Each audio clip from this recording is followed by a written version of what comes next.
Hare Krishna.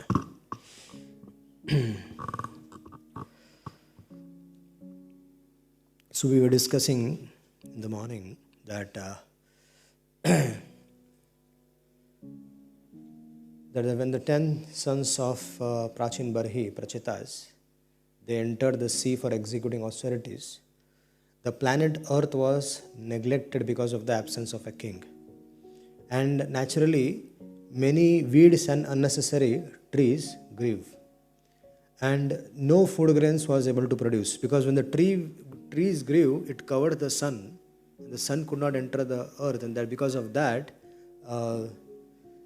the food grains were not produced. Now all the land became like a forest. So when the 10 prachetas came out of the sea, they became very upset seeing the whole situation, and they burned down so many trees into ashes. And thus the prachetas, so seeing the situation of the prachetas, Soma, the moon god, intervened, and he informed them that the trees are also the source of fruit and flowers for all the living beings, so do not destroy everything, right? And just to satisfy the prachetas, Soma, he gave them a very beautiful girl called as Pralocha. She was a daughter of Pralocha, and by the semen of the prachetas, Daksha was born of that girl. So Daksha Prajapati, when he got the body of a goat, after a whole sacrifice was done, he was ashamed and he gave up his body. And then that same Daksha was born again as a son of Pracheta. Now, in the beginning, Daksha created all the demigods, he created all the demons, he created all the human beings. But when he still found that the population was not increasing properly, he went for performing austerities. He went and he underwent severe austerities to please Lord Vishnu. And he offered a particular kind of a prayer called as Hamsa Ghoya prayers to Lord Vishnu. And the Supreme Lord Vishnu appeared in front of him, and at that time Daksh Prajapati offered a lot of prayers, and the Lord was very, very pleased. And the Lord, being very satisfied with the prayers of Daksha, the Lord appeared with his 8 arms, and the Lord was dressed in a yellow garment and blackish complexion. So understanding the desire of Daksha that he wants to enjoy the material world, he awarded him the potency to enjoy the Maya, enjoy the illusionary energy. And the Lord offered him a daughter of Panchajana named Akshini. And after receiving a wife from the Supreme Lord, Daksha Prajapati, influenced by the external energy of Vishnu, Prajapati Daksha, he got 10,000 sons from the womb of his wife Panchajani. And all of this 10,000 sons were of same character, and that's why they were also called as Haryashvas. Haryashvas means all of them had same character. Now, and all of them were instructed by Daksh Prajapati, go and generate progeny. But it was an etiquette that first go and please the Supreme Lord, get empowerment, and then the work will be fulfilled. Any activity when we start, any business we start, what we do, we offer prayers to the Lord, right? So there also, anything they started, they first went and offered prayers to Vishnu. So 10,000 sons, they all went for performing tapasya, for sense enjoyment. And there comes Narad Muni. This is Narad Bhagavat Puran, because everywhere Narad Ji is there. So Narad Ji comes and Narad Ji tells Pracheta, this 10,000 sons of Daksh Prajapati, what are you doing? Why are you doing tapasya for entangling yourself in this world of sense enjoyment? Instead of that, remain brahmachari, practice Krishna consciousness, practice pure devotional service, and perfect your life. What is there in this material world? Generate progeny, you don't become like your father. Generate progeny and then remain entangled in this material world, So they were convinced by the message of Narad Muni, and they all took to brahmacharya life, and they practiced Krishna consciousness and never came back home. So Daksh Prajapati got very upset. So he begot another 1,000 sons again. So Prajapati was very sad at the loss of his sons. He begot 1,000 more sons in his wife and ordered them to increase the progeny. Now these sons were named as Shalvasas, Saval Shwasaha, and they also went and engaged in worshipping Lord Vishnu. But Narad Muni again came there and he convinced them, what are you doing? You should follow the footsteps of your elder brothers. They are performing pure devotional service and you are engaged in sense gratification. You are pleasing Lord Vishnu to perform sense gratification. Go and follow the footsteps of your great brothers. They are performing pure devotional service. You also go. And even they got convinced. So Narad Muni delivered 11,000 sons of Daksha Prajapati, but Daksha Prajapati got very offended. And he cursed Narad Muni that you cannot stay in one place. Even for a moment you cannot stay, you will constantly travel. And then he was very, very upset. Then he said, Baba, I don't want to generate any progeny because Narad will come and make them brahmachari, so what is the use? But Brahma told, Are Daksh Prajapati, why are you so upset? You should produce daughters. Narad is not going to go even near your daughters. So Daksha Prajapati thought, wow, this is a very good idea. So he begot 60 daughters in the womb of his wife, and these daughters were given in charity to various persons to increase the population. So Narad Muni did not go near the 60 daughters of Daksha Prajapati, and thus these daughters were saved from Narad Muni. So 10 of the daughters were given in marriage to Dharmaraj, Yamarajji. 13 of them were given to Kashyap Muni. 27 of them were given to the moon god. And in this way the 50 daughters were distributed. And the other 10 daughters, 4 of them were given to Kashyapa, 2 each to Bhuta, Angira and Karshashva. And one should know that because of the union of the 60 daughters, the various exalted personalities, that the world became filled with various exalted personalities, such as human beings, demigod, demons, beasts, serpents and priests, serpents and birds. So all around the world, the population increased because of the daughters of Daksha Prajapati. And then, once upon a time, Indra, our best friend, Indra, because he is also everywhere in the Srimad Bhagavatam. Indrari vyakulam loke mradayanti yuge yuge. Whenever Indra is in difficulty, Krishna comes.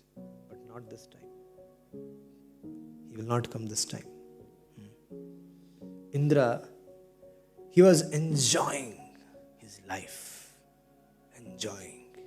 With Apsaras, with his good wife, all the Apsaras, all the kingdom. Enjoying. And that time, Brahaspati, his spiritual master, happens to come there. And instead of welcoming Brahaspati, Indra disrespected by not even getting up from his seat. And Brahaspati got very, very offended because of that. And Brahaspati, he left being a guru of the Devatas. He disappeared. He disappeared in such a way that Indra realized after a while that what did I do? I committed a grave offense. So he sent everyone to look for Brahaspati, but nobody was able to locate Brahaspati. Nobody. Because Brahaspati has given up Indra and the demigods. Then what happened?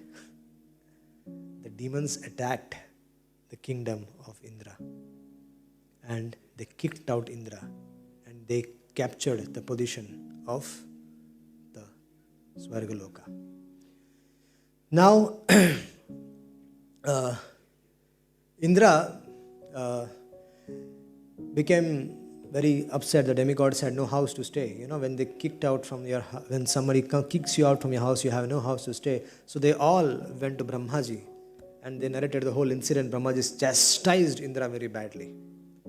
And then Brahma, he said that there is only one person who can take the position of Brahaspati, that is Vishwarupa. But there is a problem with Vishwarupa. What is the problem? His father is a demigod and his mother is a demon from a demoniac side. So he has he has inclination for both of them. For the Devatas as well because of the father's side, and for the demons as well because he's come from the mother's line. So if you can tolerate that, then everything is, then you can accept him as Guru. So Indra thought there is no option anyways. So Indra goes along with all the Devatas. They go and they request Vishwarupji to accept the position of their spiritual master or become the Purohit. Yeah? So Vishwarupa taught Indra Narayan Kavach. Now Narayan Kavach is a very, very, very, very, very, very, very powerful Vaishnavi science given by Shukdev Goswami, given by Vishwarupa. If you want to nullify the effects of grahas, if you want to nullify the effects of the negative energies, if you want to nullify the effects of black magic, white magic, all kinds of magics, if you want to nullify the effects of all the devatas, all the navagrahas and everything, this Narayan Kavach is sufficient. And Indra was taught this Narayan Kavach by Vishwarupa. I'll recite that Narayan Kavach in 2.5 minutes. I'll recite. Okay, just listen. Om Harirvedadhyanmam Sarvaraksham Nastangri Padmutagendra Prushte Darari Charmasi Kadeshu Chapa Pashan Dadhano Ashtaganoshta Bhau Jaleshu Mam Rakshatu Matasya Murtir Yado Ganebhya Varnasya Pashat Staleshu Maya Vatu Vamano Avyatri Vikrama Khyauta Vishwarupa Durgeshvatavyaja Mukhadishu Prabhu Payan Narasingo Surtapari Vimunchato Yasya Mahattahasam Disho Mindardhuna Patancha Garva Rakshatvasau Madhunike Kalpa Swatanshta Yonidharo Varaha Ramodrikuteshada Vipravase Salakshmano Vyad Bharatagrajasman Mamugra Dharma Dakhilatramadan Narayana Patu Narashahasat Dattastva Yogatatha Yoganatha Payat Gunesha Kapilakara Bandanat Sanat Kumar Autakama Deva Dhayasir Shamampati Deva Helanat Devar Shivarya Purusharchanantarat Kurmo Harinamam Niradashashat Dhanvantarir Bhagwan Patva Pathyat Vandvat Bhayadrasham Nijirtatma Yagyeshu Lokadavatan Janantat Bologanata Kuradavashadindra Dvaipayano Bhagwan Prabodhat Buddhastu Pakhand Ganatramadat Kalki Kale Kalmanat Dharma Vanarhutadramam Keshva Gadda Pratarvat Govinda Sangavamattavenu Narayana Pranotat Shaktir Madhyandini Vishwanindrapani Devo Parane Madhuhogra Dhanva Sayandra Dhama Utamadavomam Doshe Rishikesh Avtardharatre Nishita Uktapat Padmanabaha Srivatsadhama Pararatresha Pratyashishwa Siddharo Janardana Damodara Vyadanu Sandhanyam Prabhata Vishweshwara Bhagwan Kalamurti Chakram Juganta Nalatikmanemi Brahmat Samantat Bhagvat Proiktum Dandati Dandaduri Sinemashu Kaksham Yathavada Sakota Shagadesh Nisparshan Visvalinga Nishpinda Nishpinjita Priyasi Kushmanda Vainayak Ekshaksharo Bhuta Grahan Churnayan Churnayarin Tom Yadadhana Pramata Pretamatro Pishach Vipragraha Ghor Dushtindarendra Vidravaya Krishna Purito Vimaswano Ridhyani Kampan Tom Tigmadhara Sivarari Senemisha Pratumama Chindi Chindi Chakshun Sri Sharmantu Chandra Chadi Dishamaganam Harapapatakusham Yenno Bhayam Grahebhya Bhuta Ketum Midrabhya Sari Sripadan Sruva Sarvanyatani Bhagwan Namarpasya Kirtanat Prayang Tu Sankshayam Sadyana Shavadvakaha Garudo Bhagavan Stotra Stobashandamay Prabhu Rakshatva Shesha Krushyabha Vishvaksana Sunavi Sarva Patabhya Harinama Rupayana Dhrana Buddhindriyamana Mantu Parashada Bhushana Yatahi Bhagavan Nevasuta Sadasyata Satyanarana Sarvayantu Nasham Padravaha Yathekatmana Bhavanam Vikalparayata Swayam Bhushana Dalinga Kadatta Shakti Samaya Teneva Satyamanana Sarvagya Bhagavan Haripatu Sarvara Suruparana Sada Sarvatra Sarvaga Vidiksha Dikshurdamada Samantatantra Bhir Bhagunara Samaha Prahapai Loka Bhaim Sunane Sote Sagra Susamrasatejaha Madhunindama Khatam Varmana Arayanatmakam Vijasha Sanjasayan Danshuta Surdapan Etadhare Manastu Yamjam Paschukshavata Padava Sanspurushe Sate Sadhu Sahas Vimuchate Nakutashit Bhayam Tasya Vidyam Dharta Bhavit Rajadasya Graha Dibya Vyagra Dibya Shakrajitamam Vidyam Purakashit Kavashikudhar Indujaha Yoga Dharanaya Swangam Jahu Samardhuni Tasya Parimanina Gandharva Patirekada Ev Chitratash Virutadradusha Gaganana Patasada Savanvasra Savali Kilvachanadasti Nyada Vismita Prasya Prachi Saraswatam Satadhama Samanmagat Sri Shukavacha Yadam Shunayat Kalayodhar Chadratatam Namasanti Bhutani Munchate Saratavadetam Vidyamatikato Vishwarupach Tatu Tailok Lakshmi Bhojavina Jatyamate Suran. So this is the Narayan Kavach which was chanted by Vishwarupa. He initiated Indra in this mantra. And Indra, based on the strength of this Narayan Kavach, got the kingdom back from the demons. That's how powerful this Narayan Kavach is. You can, and he was ruling the whole world without disturbance. So, now, Vishwarupa, he was performing yagya. I mean, he was performing his duties as a spiritual master for Indra. But as I told you, he was inclined towards the demons as well because of his mother being from that line. So he used to very secretly offer also oblations in the fire to the demons. And what happened? Indra found out. And Indra found out that such a business is going on without being informing him. Indra came, and Indra, he cut off the head of Vishwarupa. And Indra later realized, what did he just do? And Indra realized that Vishwarupa, the sin of committing a grave offense by killing a Brahmana was very, very difficult for him to escape. And so Indra divided the sin which was committed into four different ways. He gave he gave it to the land, he gave it to the water, he gave it to he gave land. He divided his sin into four parts. 1/4 was given to the land, second was given to the woman, third was given to the water, and fourth was given to the trees. So the trees, they accepted the sin, and that what we see as the sap which comes from the tree, that is the sin of Indra. The land, it accepted that sin, and the barren land which we see, that is the sin of in the world we see barren land, that is the sin of Indra. Third, the woman, they accepted the monthly cycle as a sin, and the fourth was the water. They accepted the bubbles as the bubbles in the water are the sins of Indra. So never drink the water which had bubbles. So in this way, the whole thing was divided, and so since the land accepted 1/4 of the sinful portions, and so we discussed already that. So now Tvashta, the Vishwarupa's father, was very, very offended because of this, and Tvashta, he started performing a sacrifice for creating a demon who will kill Indra. And because of the irregularity in the chanting of the mantras, instead of having a person who will kill Indra, the mantra was chanted in such a way that a demon was produced who will be killed by Indra. And that was Vritrasur. So when the Vritrasur was born, generated from the sacrifice, his fierce features made the whole world afraid and tremble. And his personal effulgence even diminished the opulence and the power of the even demigods as well. So finding no other means for protection, the demigods began to worship, seeing Vritrasur such powerful and he is going to smash everybody. All the demigods, they went and started worshipping the Supreme Lord. And finding no reasons of protection, the demigod worshipped very hard.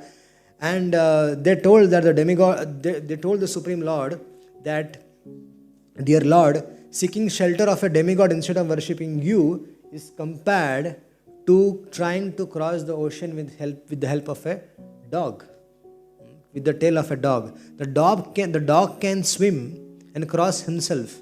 But if someone thinking that I will catch the tail of a dog and cross the ocean, it is going to be not practical. They will drown and the dog will also drown. So taking shelter of the demigods instead of the Supreme Lord is like that. So we should know how should we be in the time of difficulties. Whose shelter we should take? We should take shelter of the Supreme Personality of Godhead. That's what the demigods are suggesting. So, so following the orders of the Supreme Personality of God, now when Indra was trying to please the Supreme Lord by his various prayers, the Lord manifested in front of him. And he was requesting, my dear Lord, whenever I am in difficulty, you come and rescue me. right? I am in great difficulty now because of Vritrasur. And the Lord said, yeah, but I cannot help you this time. I'm very sorry. But Lord, Indrari Vyakulam Loke Mridayanti Yuge Yuge, every time I become disturbed, you come and incarnate. He said, not this time. Don't call me this time. He said, why? This time you manage on your own. I cannot intervene. Why? Why? But who will kill Vritrasur? Vritrasur is such a powerful demon. Who will go and kill him? But you figure it out. It's not my problem. All the time I cannot come and help you. He said, please give some solution. Some solutions. He said, okay. You go to Dadichi Rishi and ask from Dadichi his body. And he said, after asking the body from him, you create a weapon from the bones of Dadichi Rishi. He said, my dear Lord, in the whole world, there are so many rishis, and you only get Dadichi Rishi. What is the problem? Why are you asking me to go to Dadichi Rishi? Now there is a flashback here between Indra and Dadichi. There was a problem. Indra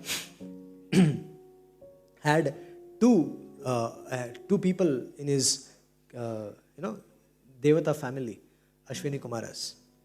So Ashwini Kumaras went to Dadichi Rishi. Who is Dadichi Rishi? You should know. The originator of Narayan Kavach, the creator of Narayan Kavach. Dadichi Rishi created the Narayan Kavach. This mantra Narayan Kavach which I chanted was originally created by Dadichi Rishi. He gave it to Twashta. From Twashta, he gave it to Twashta, and Twashta gave it to Vishwarupa. So that is a parampara. And this Narayan Kavach is also called as Brahma Vidya. What it is called? Brahma Vidya, the transcendental science of the Supreme Lord. It's very powerful. So Indra came there. So Ashwini Kumar wanted to learn the Brahma Vidya, Narayan Kavach from the Dadichi Muni. And Dadichi Muni said, right now I'm busy. Why don't you come tomorrow? At around 1 o'clock, and I'll be fine with that.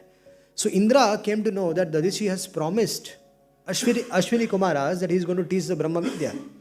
So Indra comes to Dadichi Rishi and says, Dadichi, if you do this, I am going to cut off your head. Indra is expert with cutting off the head of the people. He likes doing that. Indra said to Dadichi Rishi, look, if you do this, I'll cut off your head.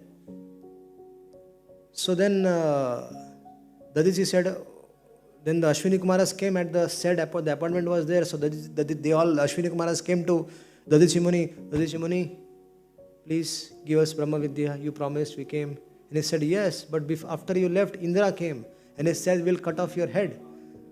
He said, don't worry, we are physicians. We are expert doctors. What we will do, we'll cut off your head and we'll fix the head of an horse. And from that head of a horse, you speak the Narayan Kavach to us, the Brahma Vidya. And then Indra will come and cut off that head. And then we will fix the original ones there. So is that okay with you? If I tell you, Prabhuji, if I tell you, I'm going to cut off your head, put it in the freezer. I'll bring a head of a horse, put it on your head. And then after the whole Bhagavatam series is over, then we'll again cut off it and put it back. How will you feel? It's a risky affair, right? What if the operation is not successful? So Dadichi Rishi said, because I have promised, I have to do it. So okay, do as you need. So Ashwini Kumar cut off his head, fixed the head of the horse, and that's why this Vidya is also known as Ashwashira Vidya. You should know all these things. So, can I get some water? So this is also known as Ashwashira Vidya. So Indra comes, cuts off the head. Ashwini Kumar fixed the original head of Dadichi Muni. So Indra, when the Supreme Lord told Indra that go and take shelter of Dadichi Muni and ask him to give up his life and Indra said, sir, in the whole world, you only get Dadichi Muni. I'm already not in good terms with him. And now you're asking me to go again to him and beg for something? He said, yes, he's the only way. Because his bones have become very, very powerful because of Narayan Kavach. So Indra and all the Devatas, They keep Ashwini Kumar in the front because Ashwini Kumar were his disciples. They keep Ashwini Kumar in the front and they start talking to Dadichi Muni. And on the request of Ashwini Kumaras, Dadichi Muni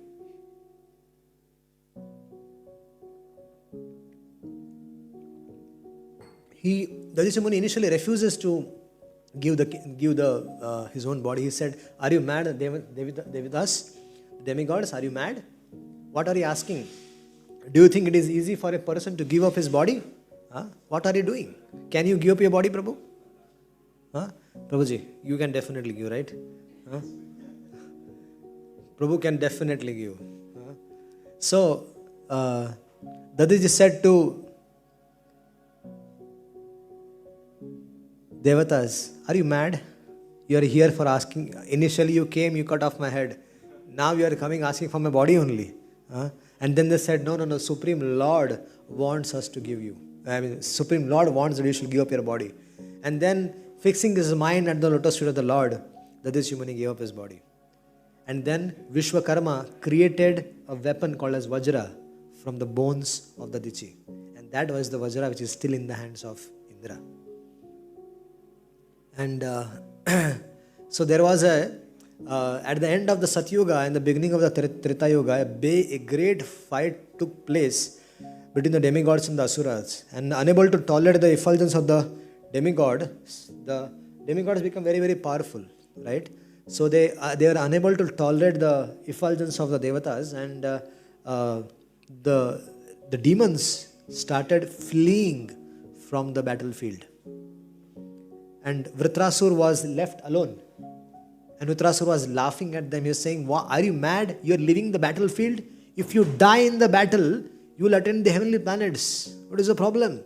What if you are victorious? So defeat and losing is not in our hands, it's in the hands of Supreme. So just fight, my dear friends. But none of them, they were listening to Vritrasur. So Vritrasur, he was fighting all alone. And he started trembling all the devatas under his feet. And he started kicking the devatas like a football. Vritrasur was actually playing a football match with all the devatas. And they became very, very afraid. So, then Vritrasur,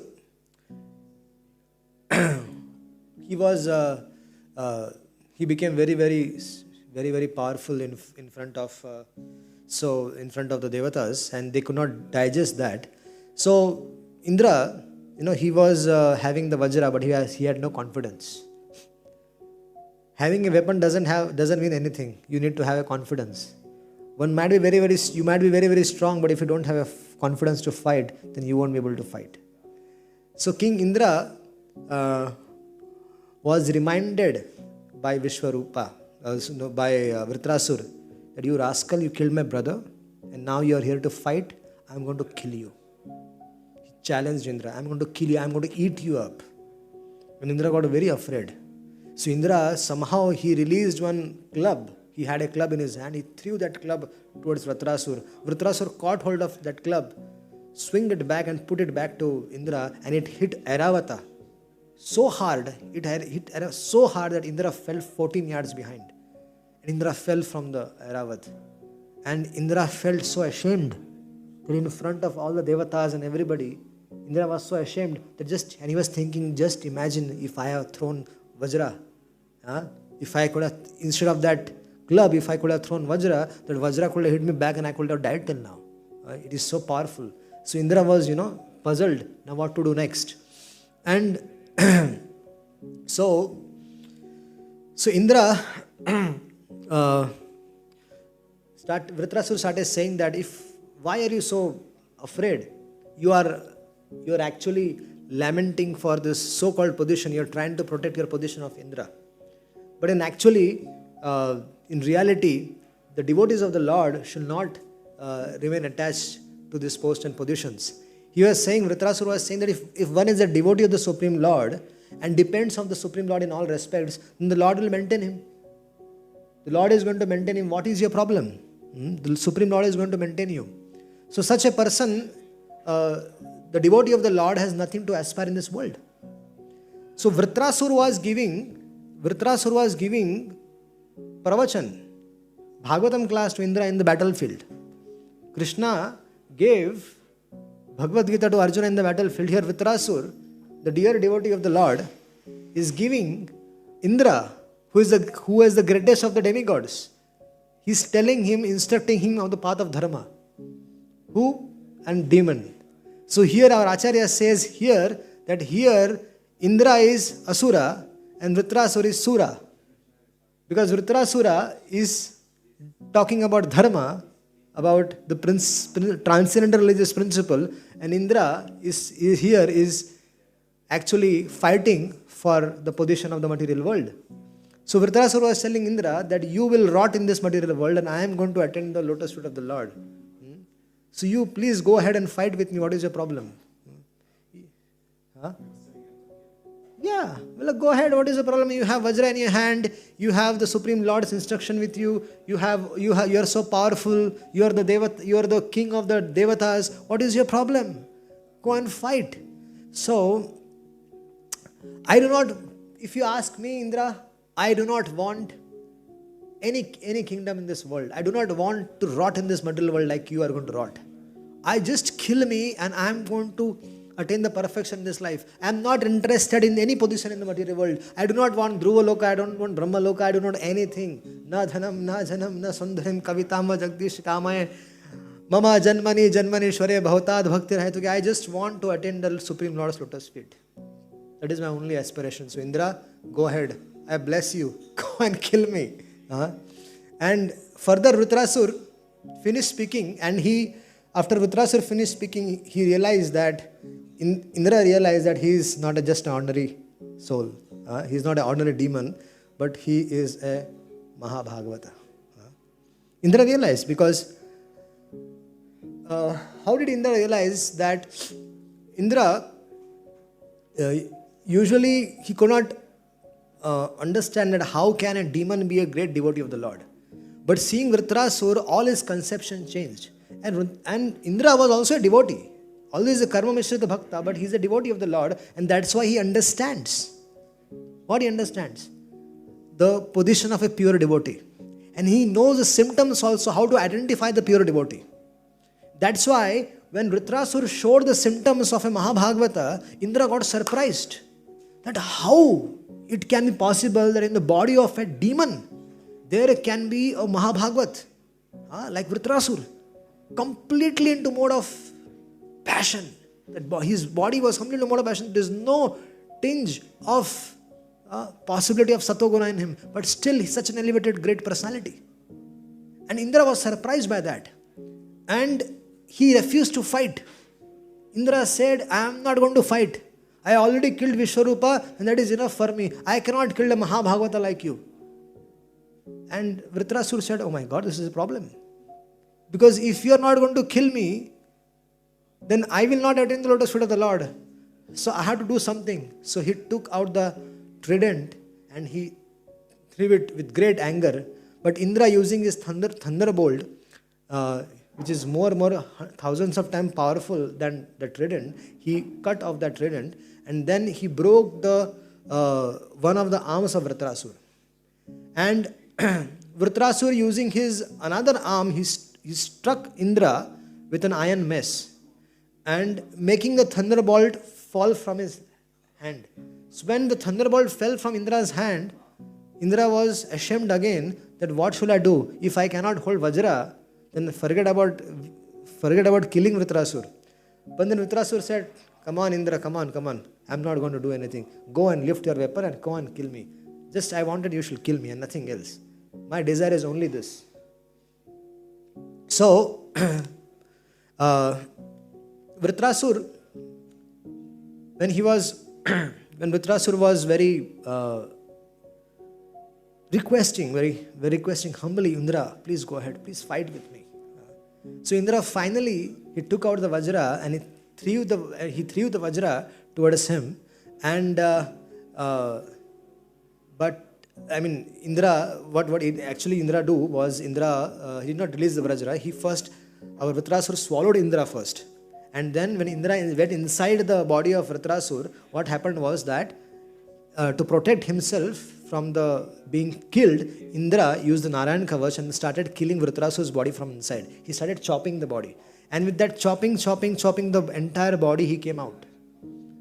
And then when he came out from that, he was still alive.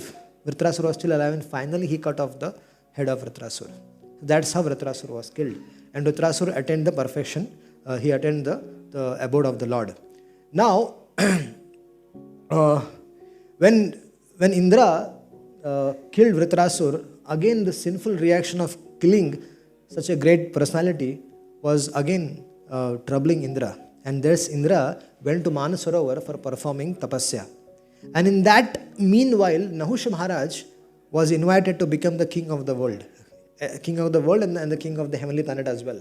And the Nahush Maharaj got carried away, he got attracted to Indra's wife Sachi, and the rishis cursed in this Nahush Maharaj to become a python, and that's how Nahush Maharaj was degraded. And the sages went to Mansarovar, requested Indra to come back and take that position, and that's how Indra was reinstated in his position. So that's how was the situation with Indra. But the question came that who was Vritrasur? Who was Vritrasur?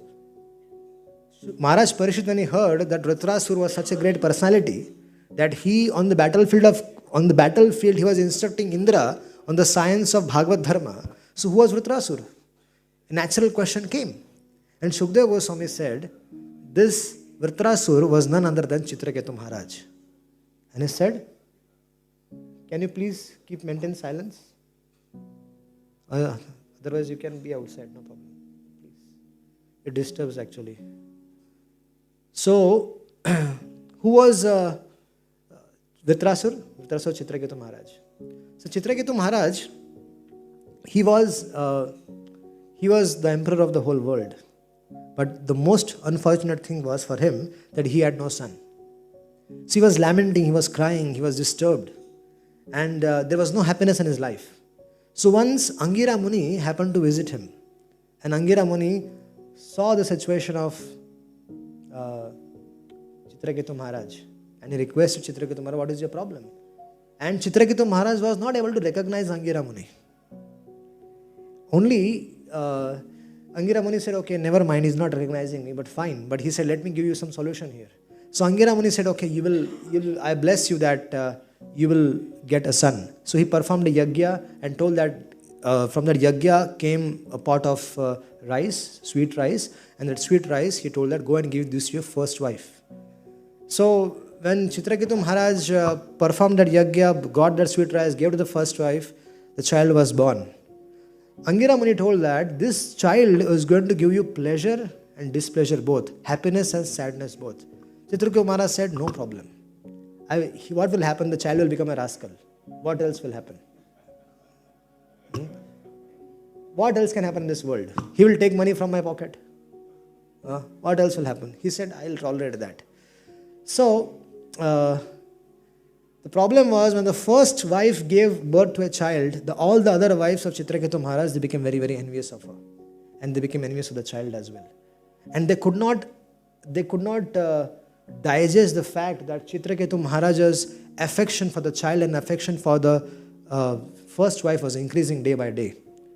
And so all the other wives, they became envious and they decided to kill that little boy. And they fed poison and the boy was killed. Now, Chitraketu Maharaj started lamenting again. And this time, he was crying and crying and crying. There was no hope of revival. The body of the son was kept there and Chitraketu Maharaj was going mad. And this time, Angira Muni came to know that the drama is over. The child is dead. Now, he called Narad Muni. So Narad Muni came with Angira Muni, and this time also they were not in their original dress. They were in disguise of a brahmanas. So Narad Muni and Angira Muni came there to meet Chitraketu Maharaj. Chitraketu Maharaj was crying. He said, hey, everything is lost. My whole life is waste, this and that. He started crying and lamenting. And at that time, Narad Muni, he is a very unique preacher. So Narad Muni, what did he do? he brought the dead son back to life. You know how did he please the Prachin Bari? He showed him all the animals which he killed. He showed him in the sky and told him all of them were waiting for you. So here Chitraketu Maharaj was lamenting for the son. So Narad Muni thought, okay, let me bring him back to life. So he brought the dead son back to life, and the dead son got up from the bed and he said, why did you call me here? And the mother and father, Chitraketu Maharaj and his mother said, oh my son, you're back. Oh, you're back. And the son said, who are you? I have been having n number of parents in my previous birth, and I am now going to my next parents, my next destiny, and you are calling me back. What kind of... and then he explains that the whole world is temporary. No relations in this world are permanent. We are all here. We are all here, and we consider that this woman is my wife. This person, this daughter or this son are my children. But actually, we all know this is a temporary relationship. We did not know that before taking birth as our children, where they were in the past birth. We don't know. And after they die, where are they going to go? Nobody knows.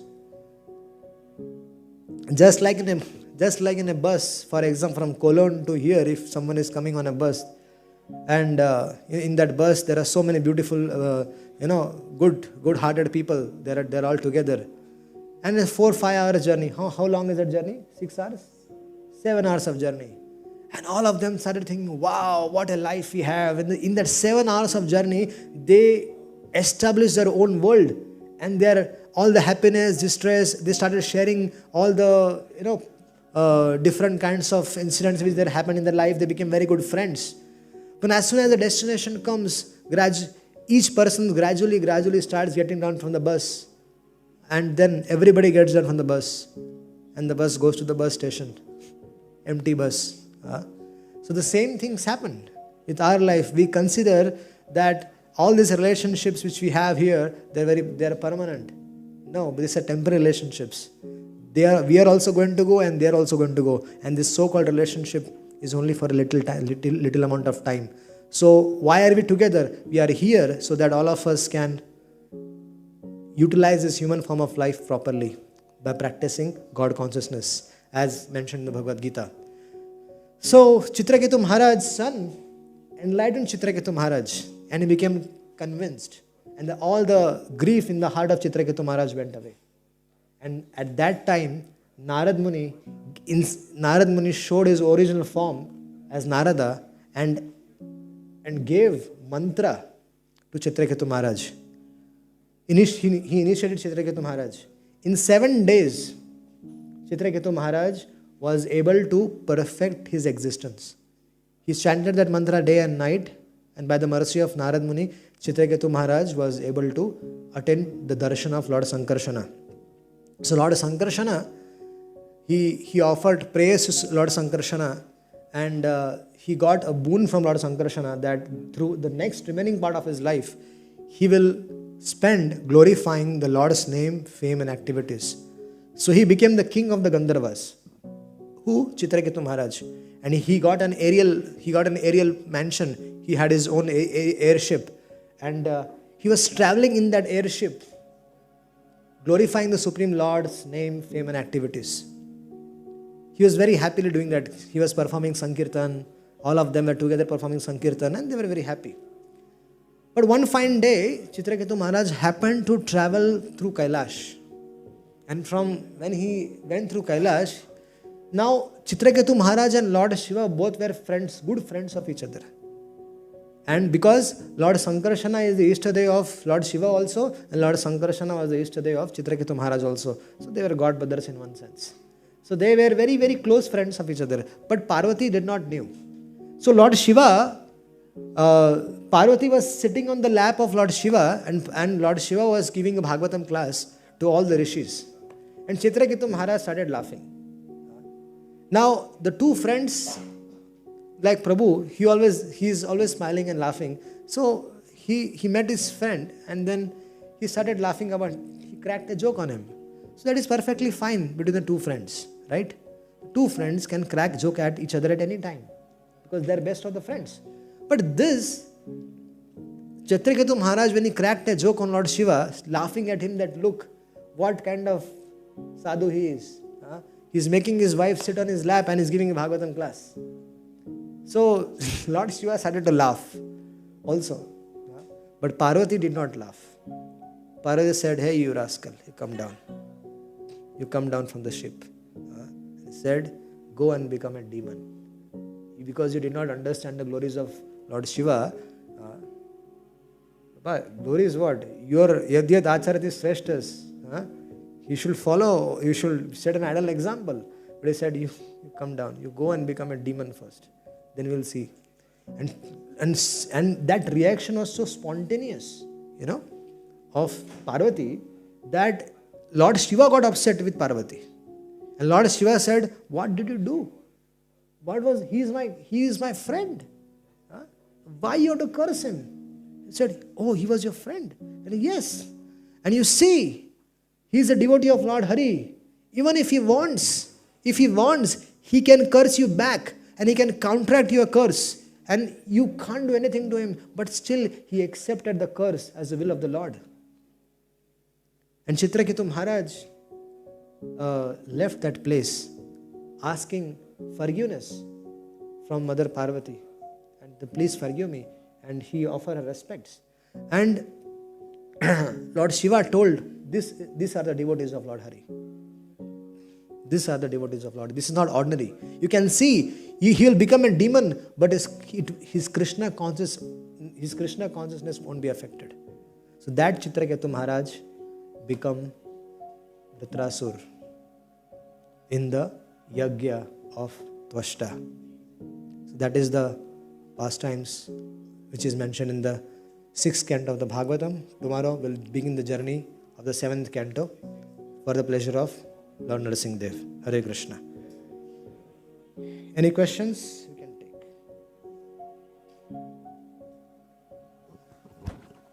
Hare Krishna. Thank you, Prabhu. Thank you so much. Maybe a little, not out of the topic, I mean, it's a Bhagavatam, so I don't know what does out of the topic mean. Regarding Guru Tattva, so I hope it's safe to say that Guru is a Jivatma, and he's, of course, representative of the Super Soul, of the Supreme Lord. The question came to my mind when you said relationships in this material world are temporary. On the other hand, we say, Chakudan Dirude Janme Janme, Prabhu say, relationship with the Guru is eternal. But does this refer to the Adi Guru, which is Krishna, to the principle of the Guru, or really to the Jivatma Guru, our present? So there are different categories of Jivas. It is not that all the Jivas lie in the same one category. There are different categories of Jivas. So spiritual master is not an ordinary Jiva. Spiritual master is, he might look like a human being only because he's resemble like a human being, but he's a special personality. He's a perfected soul. And such devotees are, although they are in the material world, they are not from the material world. If he's a pure devotee, if such a sadhu is a pure honored devotee of the Lord, then Maya cannot touch him. Maya cannot touch him. He is such an empowered soul. So, the relationship between the spiritual master and the disciple is actually managed by Yoga Maya. You should know this.